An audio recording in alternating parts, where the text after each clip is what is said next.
आप सभी लोगों को राधे राधे, जय श्री राम, जय सच्चिदानंद और साहब बंदगी।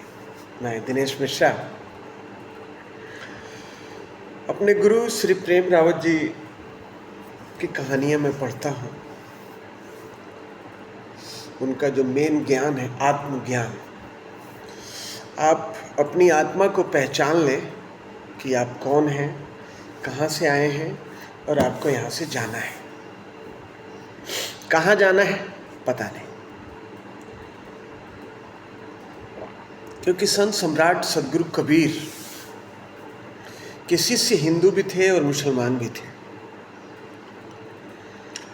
और जब वो गए इस संसार से तो हिंदू और मुसलमान में तकरार हो गया। कोई कहे कि नहीं, हम इसको जो है मंदिर बनाएंगे और हम मस्जिद बनाएंगे। तो मगहर में मंदिर और मस्जिद दोनों है, क्योंकि संत सम्राट सदगुरु कबीर कहते थे कि पोथी पढ़ पढ़ जगमुआ, पंडित भया न कोय, ढाई आखर प्रेम का, पढ़े सो पंडित होए। और मुसलमान को भी वो कहते थे।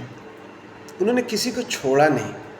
और उस ज़माने में जो उन्होंने सत्य बोला है, आज के ज़माने में अगर कबीर साहब होते तो वो बाहर नहीं होते, वो किसी जेल में बंद होते। क्योंकि आज की जो दुनिया है वो सत्य सुनना नहीं चाहती है। वो अंग्रेज़ों की एक कहानी में पढ़ा था कि डिवाइड एंड रूल, फूट डालो और राज करो। हमारे नेता लोग भी यही करते हैं, हिंदू मुसलमान को लड़ाओ और अपना वोट बैंक बनाओ। क्योंकि सत्य से तो किसी का लेना देना ही नहीं है, क्योंकि मानव का एक ही धर्म होता है और वो है इंसानियत। जिस तरह से हिंदू को भी भोजन चाहिए, पानी चाहिए, कपड़ा चाहिए, घर चाहिए, वैसे ही मुसलमान को भी चाहिए, सिख को भी चाहिए और ईसाई को भी चाहिए। क्योंकि जीवन का सत्य जब आदमी को पता लग जाता है कि सत्य यही है।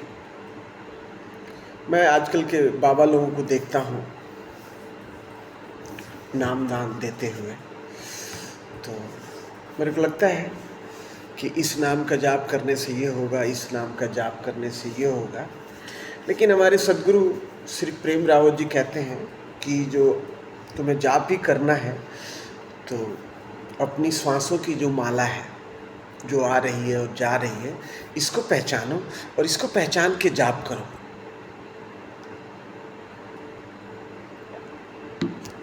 क्योंकि जब ये माला, श्वास रूपी माला खत्म होगी तो सब कुछ यही रहेगा, लेकिन हमारा राम नाम सत्य हो जाएगा। क्योंकि पढ़ता हूँ मैं, मेरे को पढ़ने का बहुत शौक़ है। ज़्यादा मैं पढ़ नहीं पाया। यहाँ नेपाल में रहता हूँ तो महात्मा बुद्ध के बारे में पढ़ा। महात्मा बुद्ध आप लोगों को पता ही होगा कि राजा खानदान से थे, लेकिन जब उनको ज्ञान हुआ तो सब कुछ छोड़ दिए। और उन्हीं की एक कहानी में पढ़ता हूँ, उनका एक शब्द है कि आपो दीपो भव, अपना दीपक खुद बनो। कोई न तुम्हारा है, न था, न रहेगा। तुम इस संसार में अकेले आए और तुम इस संसार से अकेले जाओगे। ये जीवन का सत्य है। जितनी जल्दी हो सके इस सत्य को आप पहचान लें और धीरे धीरे इस राह पे चलते हुए हमारी जो अंतिम जो मंजिल है उस परमपिता परमात्मा के चरणों में समर्पित हो जाना, यही जीवन का सत्य है। इसीलिए आप सभी लोगों को राधे राधे, जय श्री राम, जय सच्चिदानंद और साहब बंदगी।